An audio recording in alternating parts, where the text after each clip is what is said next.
একটি অদ্ভুত প্রসঙ্গ।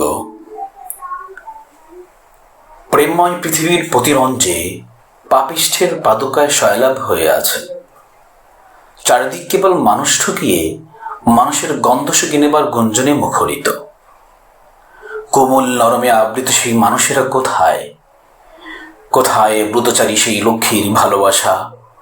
নেই সে প্রিয় অমলিন মহিমা, যা আছে তার কোনোই পরিচয় নেই। বিবেকের করিডোর সেখানে গর্জে ওঠে, যেখানে জন্মদাতার পরিচয় লাঞ্ছনার দায় চিৎকার দেয় বেহায়া সন্তান প্রসবের স্মৃতি জারণে। পাঠশালার গুরু চিৎকারে জ্ঞান গ্রহিতা কর্তৃক নির্মমতায়।